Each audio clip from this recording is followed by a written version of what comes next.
listen a poetry named Fog, which is written by Carl Sandburg.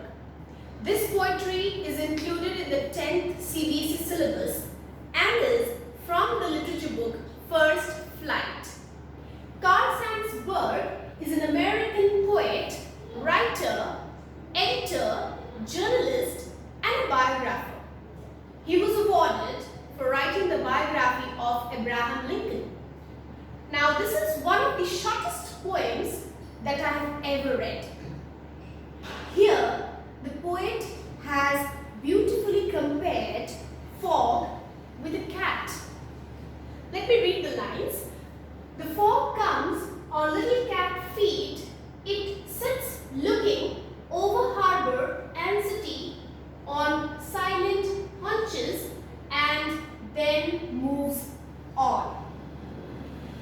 Now, as in the first two lines, the poet has described the arrival of the fog.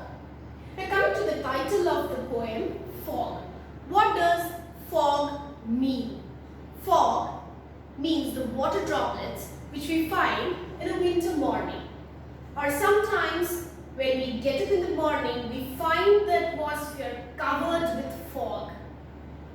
So here the poet has compared fog, or in other words we can say mist.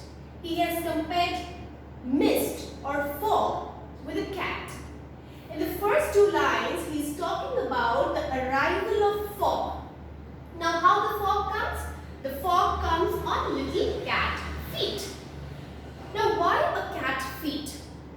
Now when a cat enters a house, it does it very secretly, or I can say stealthily, so that it is not seen by anyone.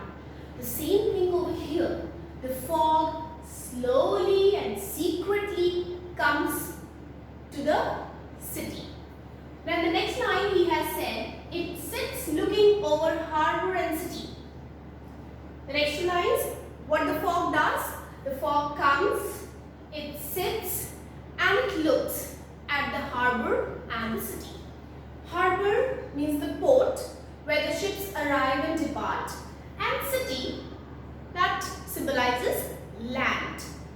So the fog comes like a cat and it sits at the harbor and the city and looks here and there.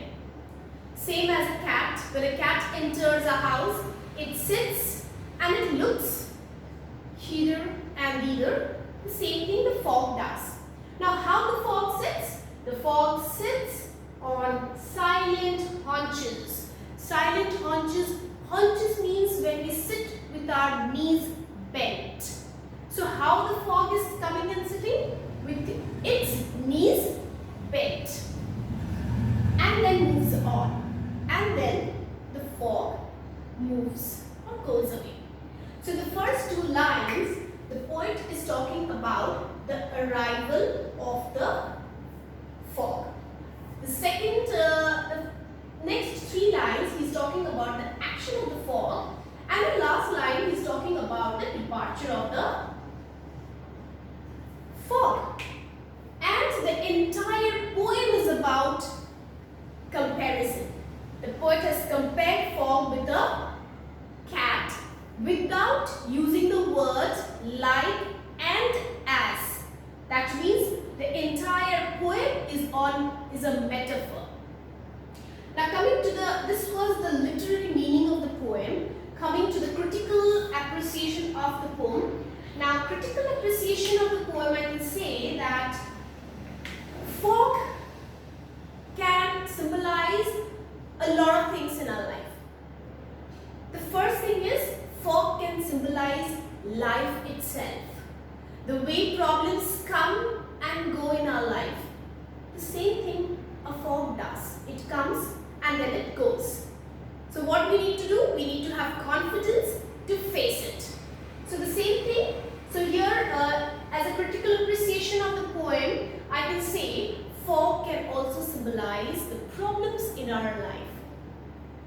Or it can also symbolize something which is covered. As when the atmosphere is covered with fog, we are unable to see, and that also causes a lot of accidents. So fog can also symbolize something which is covered. Now coming to the pattern of questions which comes. Generally, questions from poetry come in the form of extracts where 2-3 lines would be given that would follow with certain questions. Now each question may carry 1 mark. And yes, a question from poetic device is a must when it comes to a poetry. Now what are the poetic devices of this? What are the poetic devices present in the poem? Talking about the literary devices or figure of speeches in the poetry, there are 4 literary devices.